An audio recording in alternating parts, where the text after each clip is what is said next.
Oi, galera linda e maravilhosa, tudo bem com vocês? Jessé Maia de Oliveira aqui de novo. Bom dia, boa tarde, boa noite para você que aqui nos acompanha.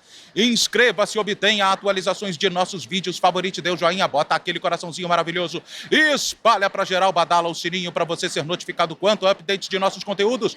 Faz aquele uhul, show de bola por demais.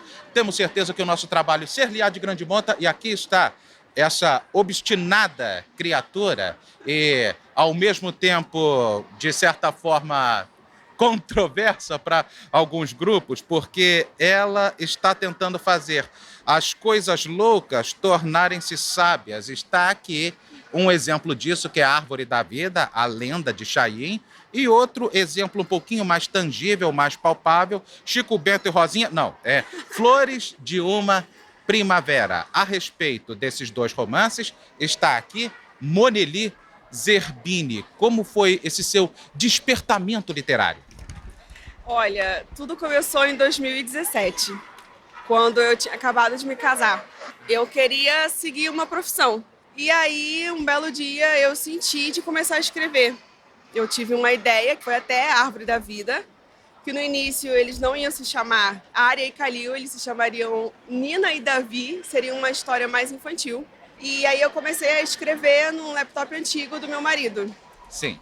Só que aí eu perdi todo o meu manuscrito, os capítulos iniciais que eu já tinha escrito, porque o computador simplesmente apagou, eu não queria mais ligar. Ih, rapaz. E aí, como estava fresco ainda na minha memória, eu comecei a escrever tudo de novo. Aí... A frustração foi tanta, né? Chegou a dar um ataque de pelanca, Piti quase que jogou o computador no chão. No! God, please, no! No! Deve ter ficado da pá virada no momento, né? Não, e o pior foi que eu comecei a bater no computador para ver se ele voltava a funcionar. Mas Que não meleca. voltou. Não voltou. Eu fiquei muito chateada, eu chorei demais, porque era o primeiro livro, né? Primeiro manuscrito, e aí não consegui reaver. Vai, desabafa. Você tá começando a chorar, tá começando a se emocionar? Vai. Desaba, mulher, desaba. Aqui estamos em casa, aqui estamos em família. Eu não consegui reaver o meu livro, né? Os capítulos iniciais, então eu tive que reescrever tudo de novo. Só que quando eu comecei a escrever tudo de novo, eu mudei várias coisas. Eu mudei a idade dos personagens, mudei o nome deles, botei eles um pouquinho mais maduros, saindo da infância e passando mais para a parte ali da juventude. Então, eu acredito que para mim foi até bom. Cara, foi maravilhoso, ainda mais sabendo que você já sabia como é que era o esquema, como é que era a estruturação que você estava fazendo aqui de roteiro dos personagens. Você tinha alguma coisa no sangue ou alguma coisa fez tipo assim com que você ficasse pensando, ai meu Deus, me prepara, me capacita aqui porque eu não quero que a emenda fique pior que o soneto. Olha, para ser sincera, eu não tinha nenhuma ideia do que eu estava fazendo. Eu só escrevi. Eu não sabia o que era escrita criativa, eu não sabia o que era escrever um livro de verdade. Nunca tinha estudado sobre narrativa, nada disso. E aí eu só fui com a cara e com a coragem. Depois de alguns anos, em 2022 mais ou menos, que eu ainda estava escrevendo o livro, eu consegui me aperfeiçoar quando eu conheci o pessoal da FEFIC. Teve um encontro de algumas autoras aqui no Rio, no Recreio, e aí eu fui. Comecei a conversar com elas, trocar uma ideia, e o famoso networking, né? E aí eu comecei a entender mais um pouquinho desse mundo, né, da escrita, de ser autora, e querer trabalhar nisso como minha profissão, meu ganha-pão, vamos dizer assim, minha profissão.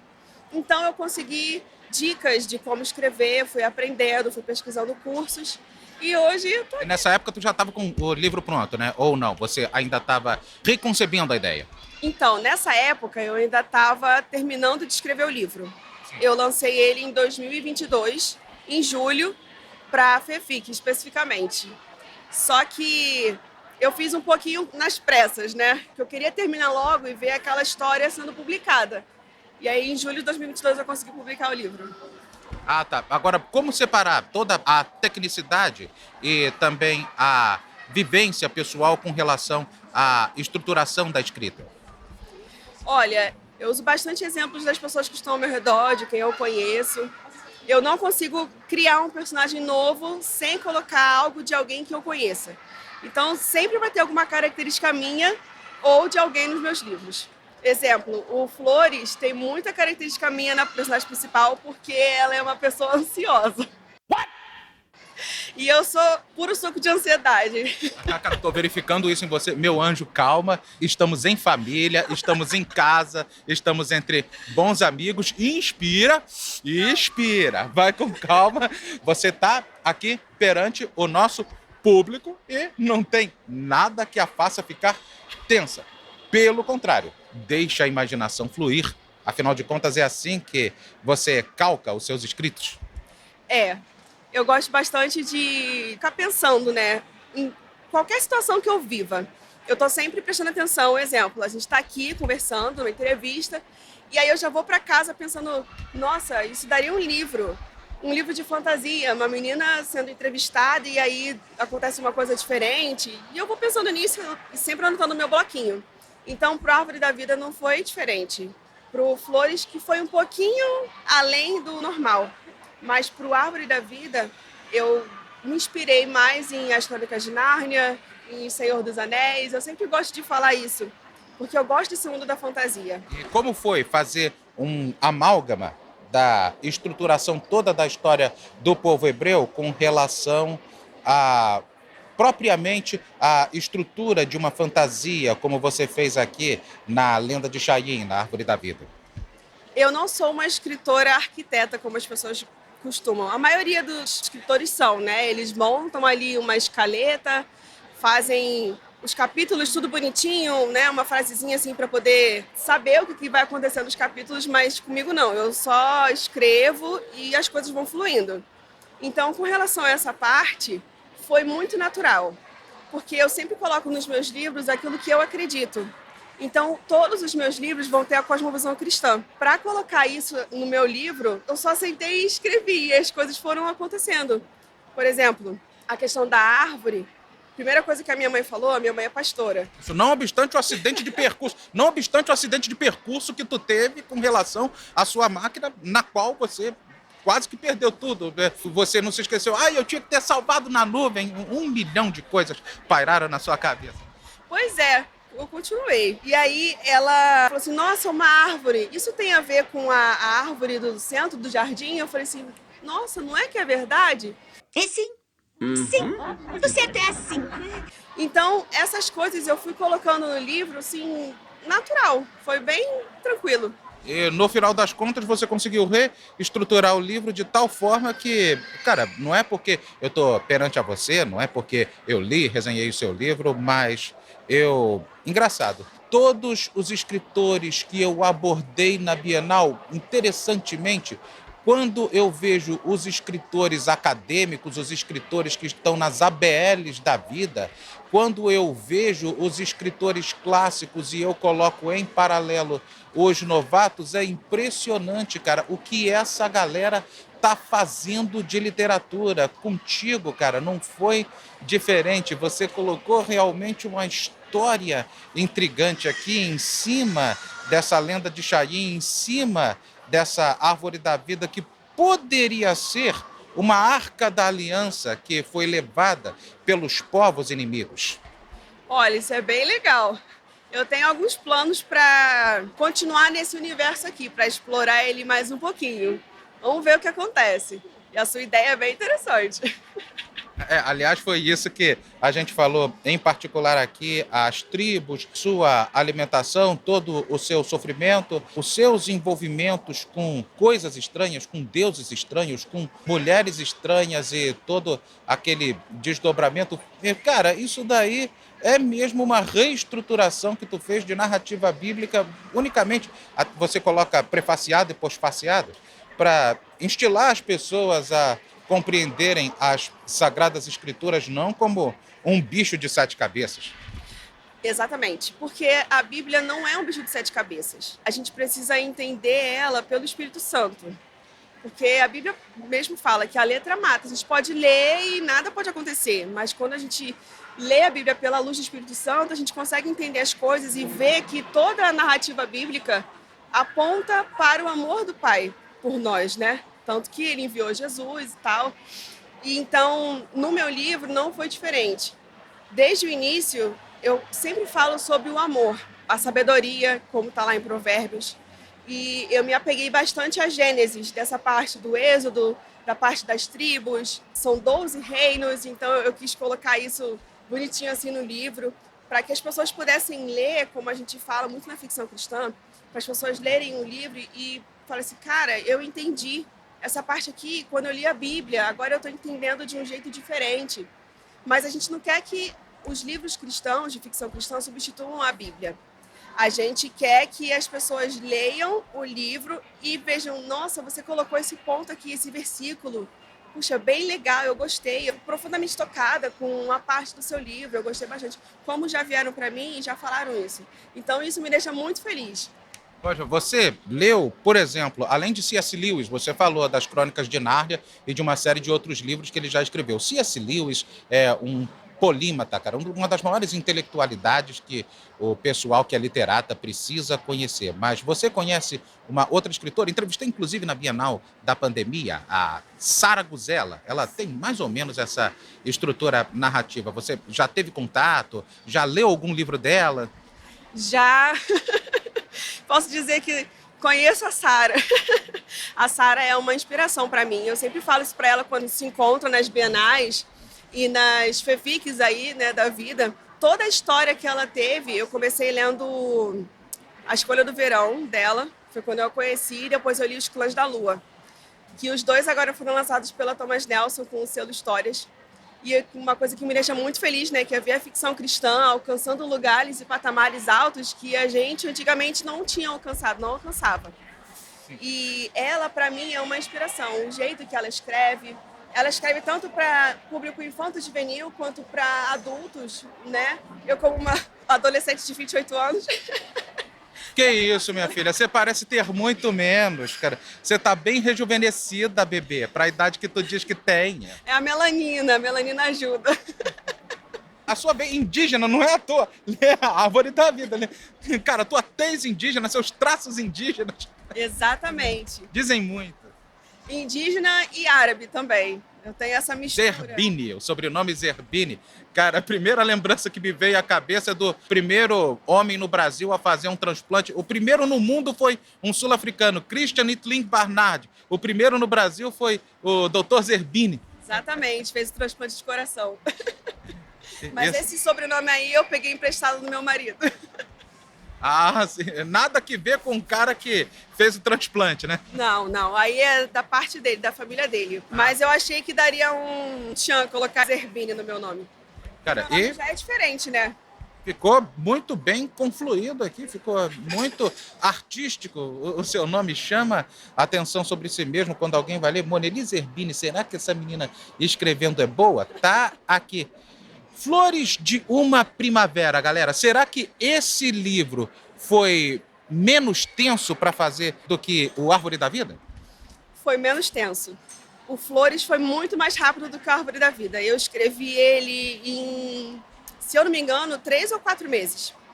Eu estava vendo um vídeo no YouTube. Eu gosto muito de ouvir bandas americanas, de rock, de country. E aí eu estava vendo o clipe da banda We The Kingdom. E começou a tocar Holy Water. E aí eu falei assim, nossa, que música legal, eu gostei. E aí fui repetindo. E aí veio a ideia do livro. Especificamente uma cena que a personagem principal está dentro de um clube country. E essa banda está cantando. E aí ela sente um negócio diferente, sente, sei lá, uma alegria, sabe? Invadindo o ser dela e ela quer experimentar aquilo. E aí eu pensei, eu vou escrever um livro. E aí eu aceitei e comecei a escrever a história da menina rica que vai pra fazenda velha da família. E aí que eu tava vendo. Gente, só dando um pouquinho de spoiler sobre o livro. Belo exemplo de como se livrar de uma cornidão. Pega a garota e leva pro interior. Ainda que o filho da mãe do marido tenha mais culpa no cartório do que tudo nessa vida, vamos levar ela pro interior, a vida dela vai ser melhor assim. É um contrassenso que não tem tamanho. Pois é, eu achei muito engraçado quando veio isso na minha cabeça. Porque se eu colocasse para ela ficar aqui no Rio de Janeiro, que é onde uma parte da história se passa, seria muito fácil para ela se perder de novo. Então ela teria, como ela tinha tudo, né? Ela tinha tudo que uma garota gostaria de ter. Ela era rica, os pais ricos, donos de uma empresa multimilionária. Para ela continuar aqui seria muito fácil ela se perder e não continuar a história que o Senhor tinha escrito para ela. E não era uma patricinha, não era uma playgirl. Não, pelo contrário. Ela tinha essência, né? Eu gosto de falar que a Angelina, ela tem uma essência dentro dela que ela ainda não descobriu. Ela descobre com o passar da história. Então, o início pegou ela de surpresa. E quando eu estava escrevendo, também me pegou de surpresa. Posso falar uma coisa pessoal? Diga-me lá, conte-me tudo, não me esconda nada. Agora é hora de você olhar para a lente da verdade, você começar a abrir o jogo e falar a verdade de tudo que você tem sobre o seu livro. Porque toda a verdade, ela parece transparente, não é verdade? Agora, por que eu escolhi o 11? Meu amor, porque o 24 já era, agora é um atrás do outro. Então, eu sempre falo que, como eu falei aqui no início, que as minhas histórias têm algo que eu coloco nelas, no caso. A Angelina foi traída.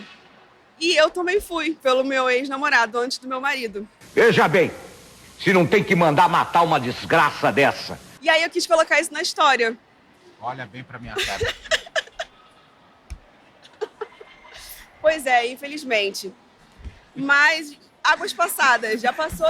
Veja bem, se não tem que mandar matar uma desgraça dessa. Eu fiz igual a Taylor Swift, gente. A Taylor faz música, eu faço livro. Foi o que deu. E, cara, como é que pode o camarada atrair uma criatura tão bela, tão doce, tão na dela, Obrigada. como esta pessoa aqui? Rapaz, tu não merece essa mulher. Outra pessoa conquistou o pedaço que era pra ser seu. E graças a Deus por isso, né? Porque hoje meu marido é meu parceiro. Então, ele que tá sempre me apoiando, me apoiou para fazer os livros, sempre me apoia. Às vezes, quando eu preciso colocar a Zoe para dormir mais cedo, eu falo assim, por favor, coloque ela lá que eu tenho que escrever, eu preciso entregar o livro. Carne e unha, né? Vocês dois são carne e unha, né? Exatamente. Cara, eu logo vi aqui nos seus 2 livros, por enquanto só tem esses 2, cara. Eu penso que tem 22, cara. Na minha cabeça tá aparecendo isso, mas, cara, bem eu vi pelo seu comportamento, pela sua fala, que você tem pastores na parentela. Tu tinha falado que tinha... Você viu na hora, muito obrigado, muito obrigado. Então, continuando, voltando à fita. Avançando.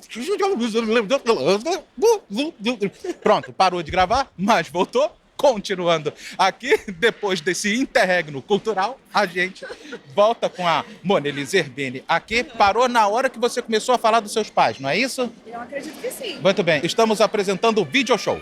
Aqui é o seguinte, bom, você falou que a sua mãe era pastora, seu pai também é pastor, não é isso? Sim, meus pais são pastores. Qual é a congregação, qual é a igreja? Somos uma pequena igreja lá em Vargem Grande, Comunidade Apostólica Internacional. Eles são nossos pastores presidentes. E quanto tempo que a igreja existe? Olha, eu acho que são 7 ou 8 anos. Não lembro muito bem, mas acho que é isso mesmo. A sua atividade no ministério, você participa da dança, você canta, ou você é muito de bastidor? Então, né, vamos lá. Eu tenho uma extensa participação. Eu sou ministra de louvor, diaconisa, eu às vezes fico na secretaria da igreja, eu limpo o banheiro, eu faço tudo. Ah, tá, você ali dentro é pau para toda obra, né? Cara, você já chegou a roteirizar alguma peça de teatro ou coisa do tipo, você com a sua veia romântica, com a sua veia lírica? Sim, já sim. Só que as peças de teatro que eu escrevo não são românticas, nem algo do tipo. Eu sempre escrevo peças mais voltadas para a apresentação na igreja ou então para os evangelismos que a gente costuma fazer. A última que eu fiz foi exatamente sobre isso, sobre alguns jovens que estavam perdidos e aí eles encontraram Jesus e foi uma peça que a gente levou para as ruas para fazer o evangelismo. Como é que é instilar a literatura, geralmente, venhamos e convenhamos, numa casta como a casta gospel, que é até tratada por alguns grupos mais elitistas de evangélico, porque eles não costumam ler fora nem mesmo a Bíblia direito? Então, a gente tem enfrentado algumas resistências. Tem algumas pessoas do meio cristão que não estão gostando de ver que a gente tem lançado livros que se chamam de ficção cristã. Eles falam que para eles é só a Bíblia que importa e tá tudo certo. Realmente, a Bíblia é o que mais importa. Só que um livro de ficção cristã, ele pode chegar muito mais rápido às pessoas que não querem ler a Bíblia do que a própria Bíblia.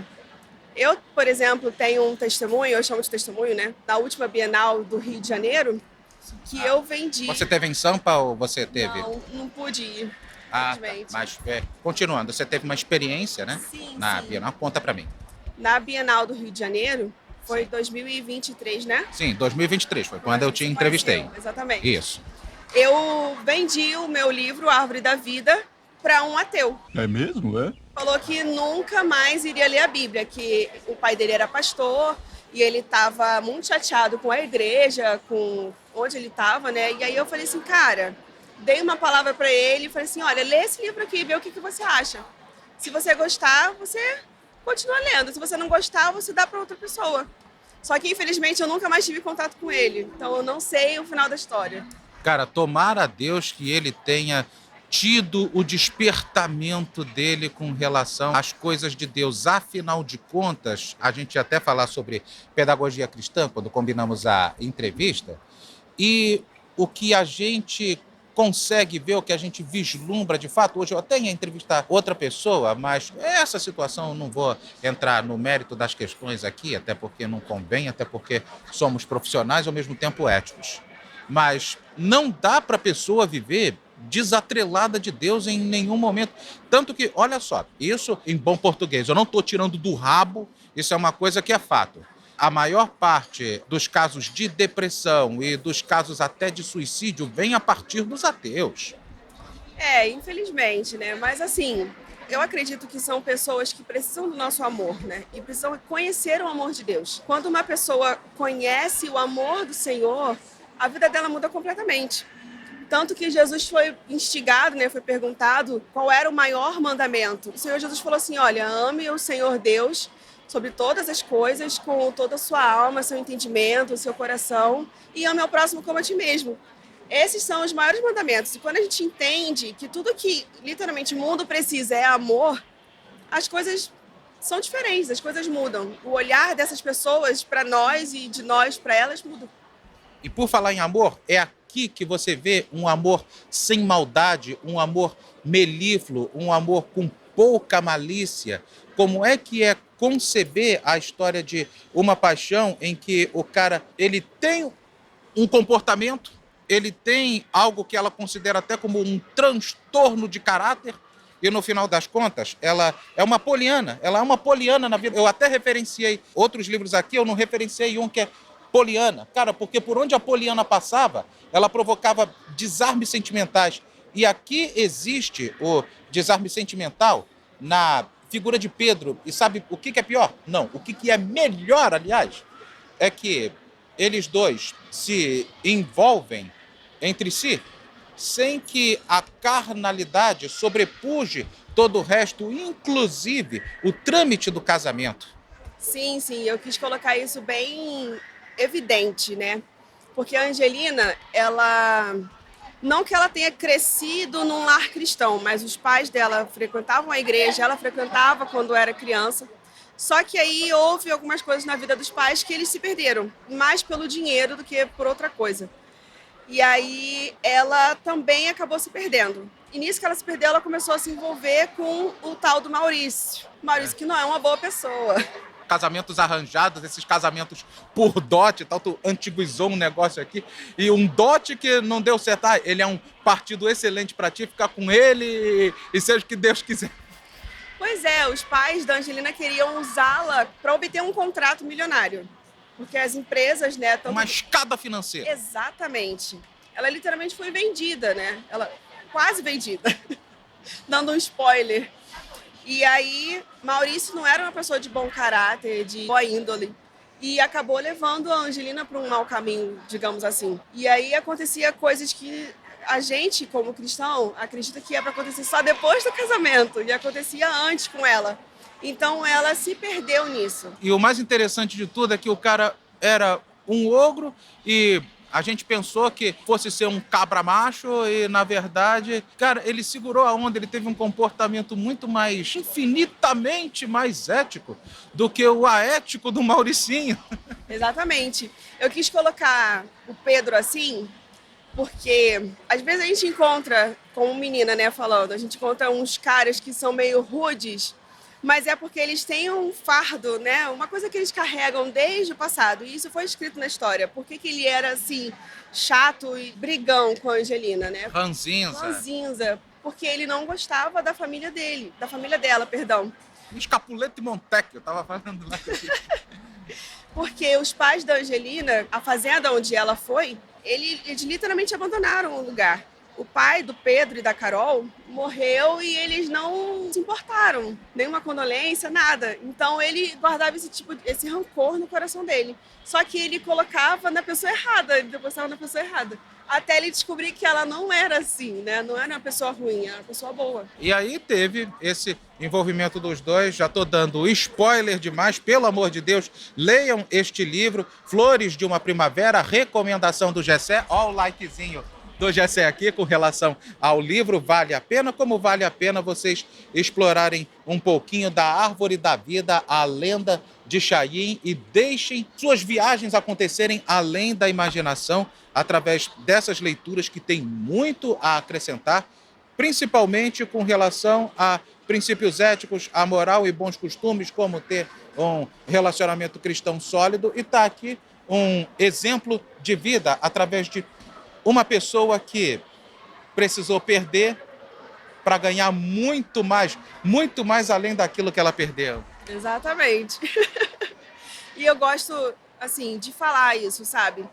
Porque, tanto para a menina quanto para menino que está aí assistindo, às vezes a gente passa por coisas, por traição, por algum tipo de sofrimento amoroso, e a gente acha que a gente não tem valor, ou então que a gente não serve para isso.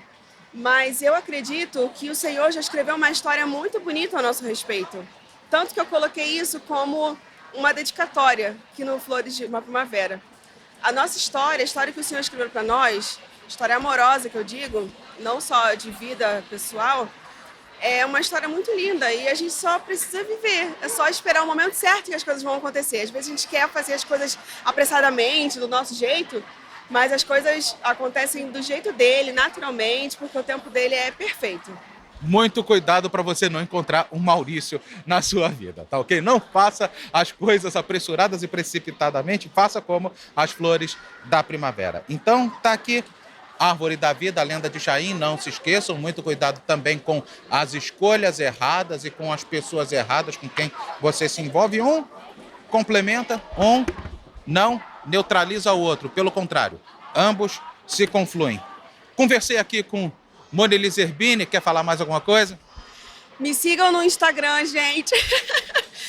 @Moneli Zerbini Escritora. Meus livros estão no meu site, tem um link lá na bio e também estão no Kindle Unlimited lá na Amazon. Vale a pena vocês não usarem o Kindle Unlimited. Invistam.